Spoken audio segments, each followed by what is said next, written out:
Welcome back, everyone. We've already talked about how we might visualize data within a sample and how we might describe a typical value within a statistical sample. And what we're going to do today is to talk about different measurements of variability within a statistical sample. So here we have three different frequency distributions, all that have the same average value, but they differ in how much variability they have. This distribution has a medium amount of variability. This one has much more. The values tend to be more spread out. And this one has much lower variability. The values tend to be clustered around the most common observation.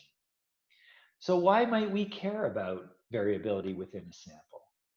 We might be interested in variability for three different reasons.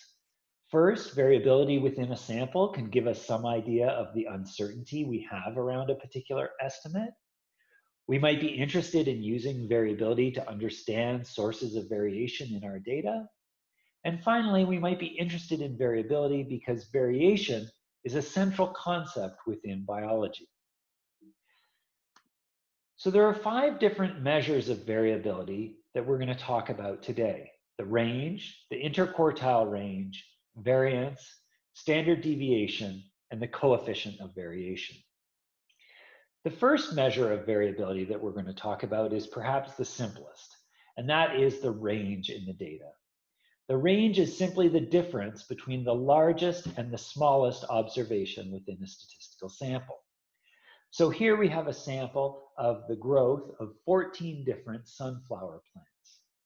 If we arrange these observations from smallest to highest and take the smallest value and the largest value and calculate the difference between those two, then that is our measurement of the range in this sample, measured in the units in which the original observations were made. So in this case, the range of this sample would be 29 millimeters. Now, as you can imagine, the range is a fairly easy thing to calculate, but it's going to be really susceptible to extreme observations because it's calculated from the extreme observations itself, the smallest and the largest. And in some cases, the largest value might be way beyond all of the others. And as a result, we might have an unusually high measurement of the range. So what if we wanted a different measure that wasn't quite so sensitive to those extreme values? Our second measure of variability within a sample is referred to as the interquartile range, which is less susceptible to those extreme values than the range was. The interquartile range is simply the difference between the first and the third quartile within a sample. Now, if you've taken your SATs or other standardized tests, you might be used to the term percentile, which divides up a sample into 100 different bins. Well, a quartile does essentially the same thing, but it only splits up a sample into 4 bins. That's where the word quartile comes from. So in this sample of the growth of 14 sunflower plants, we can identify the 4 quartiles by splitting the sample into 4 equal bins. We first split the sample in half at our sample median. And then if we divide each of these halves in half again, we get our first and our third quartile. So even though we don't refer to it this way, you could think of the median as the second quartile. It's the same thing, but we just call it the median. So here we have our first and our third quartile, the values of 15 and 30. So if we want to calculate our measure of variability of this sample using the interquartile range, we would just subtract 15 from 30 to calculate that our interquartile range, or the distance between the first and the third quartile, is equal to 15 millimeters. We can depict this interquartile range and the median using something called a box plot. It's just a graphical representation of a sample. And in a box plot, the extent of the boxes represent the values for the first and the third quartile. The vertical line in the middle of the box refers to the sample median, and the end of the whiskers extending from the boxes extend all the way out to the minimum value and the maximum value. So from this box and whisker plot, we can identify the sample median, the first quartile, the third quartile, the minimum value, and the maximum value.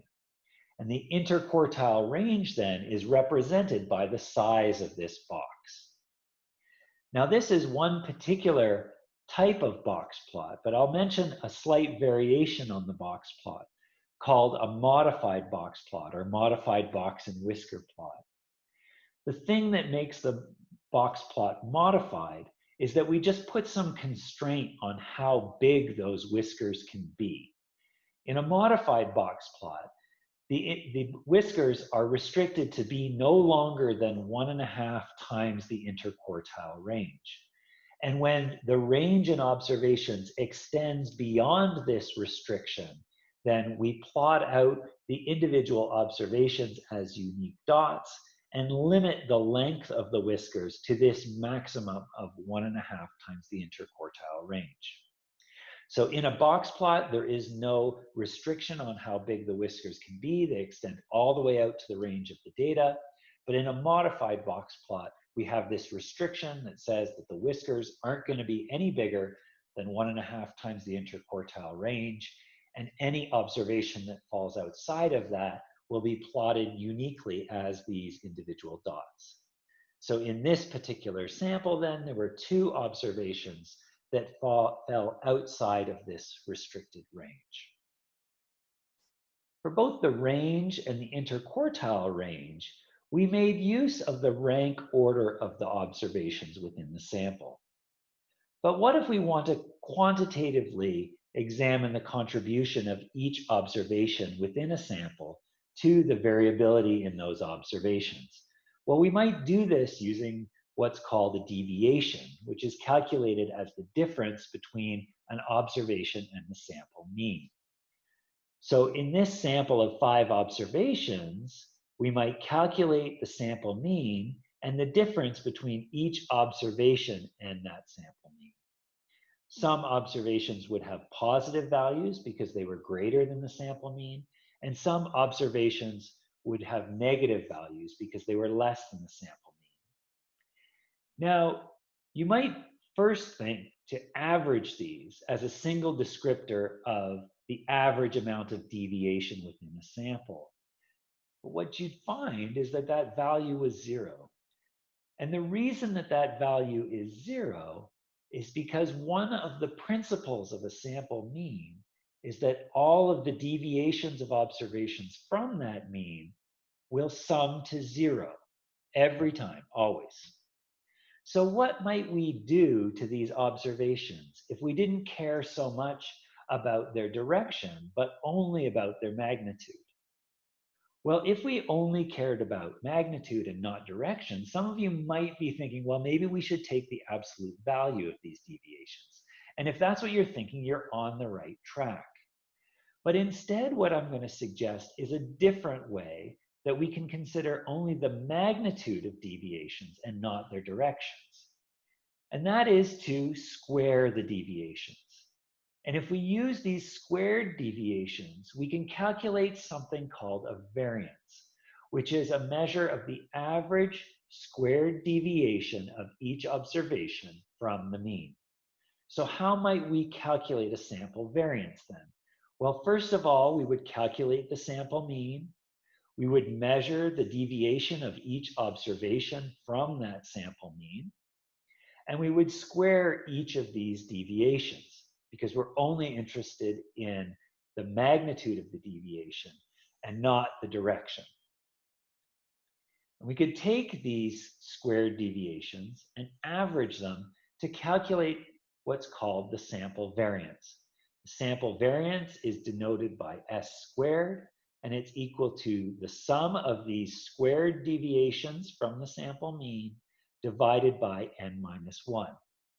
Now, the sample variance is always measured in squared units. So if your observations in your sample were measured in units of millimeters, the variance is measured in units of millimeters squared. If your observations were measured in units of grams, then your variance will be in units of grams squared. Now, some of you with sharp eyes might be looking at this equation and saying, well, wait a minute, you said this was the average squared deviation. So why is there an n minus 1 on the bottom and not an n? So we need to take some time to explain this in a little bit more detail. Our formula for the variance includes n minus 1 in the denominator and not n. N minus 1 is actually what's referred to as the degrees of freedom from the sample, which is a measure of the number of pieces of information in the statistical sample. Now, as I mentioned to you before, one of the principles of deviations is that deviations in a sample always sum to 0. If they don't sum to 0, then you haven't calculated your sample mean properly. They will always sum to 0. So when we have n observations within a sample, we actually only have n minus 1 pieces of information about deviations. Because if we know what 9 out of 10 deviations are, we don't have to calculate the 10th. We know exactly what it is because we know that they must sum to 0. So a sample of n observations has n pieces of information regarding the sample mean, but only n minus 1 pieces of information with respect to the average deviations within that sample. And as a result, we use n minus 1 in our calculation of the sample variance. Now, when n is large, when our sample size is large, the difference between n and n minus 1 is pretty negligible. So it's not going to make a huge difference. But when n is small, the difference between n and n minus 1 can actually be pretty important. So it's important to remember that when we're calculating the sample variance, we're dividing by n minus 1 and not n. And the reason for that is that in a sample size of n, we only have n minus 1 pieces of information about deviations because by definition, all of those deviations must sum to 0. So let's work through an example. Let's calculate the variance for this sample of 5 observations. So here we have our 5 observations. We can sum these 5 observations together and divide by the sample size to calculate the sample mean of 73. We then calculate the deviation of each observation from the mean, some of which are going to be positive, some of which are going to be negative, and all of those deviations, by definition, sum to 0. We then square those deviations because we're only interested in their magnitude and not their direction, and sum those squared deviations across all of the observations within the sample, divide by n minus 1 to come up with a measurement of the sample variance from this particular sample of 5 observations. So this statistical sample of 5 observations has a sample mean of 73 units and a sample variance of 41 units squared. So what I want you to do now is to pause and think for a minute of what the lowest possible value that a squared deviation could take on. And think a bit about what the largest possible value is. Are there any constraints on a variance in terms of how small it can be or how large it can be? The fourth measure of variability in a sample that we're going to talk about is the standard deviation, and it's denoted by S. The standard deviation is simply the square root of the variance. And what's handy about a standard deviation is that it's measured in the same units as your original observations. So if our original observations in our sample were measured in millimeters, our variance would be in millimeters squared, but our standard deviation would be measured in millimeters. A standard deviation just provides us with a measure of a typical distance of each observation from the sample mean. The last measurement of variability that we're going to talk about today is the coefficient of variation. Coefficient of variation is simply a measure of variability that's standardized by the scale of our original observations. And so a standard deviation is expressed as a percentage of the mean. How much variability is there in our sample as a percentage of the mean value? So the coefficient of variation is calculated as the standard deviation divided by the sample mean multiplied by 100, so that we get our answer out as a percentage. What's useful about a coefficient of variation is that it no longer has any units. So if our original sample was measured in millimeters, then we have a standard deviation measured in millimeters, but this is standardized by our sample mean, which is also in units of millimeters. So our coefficient of variation becomes unitless.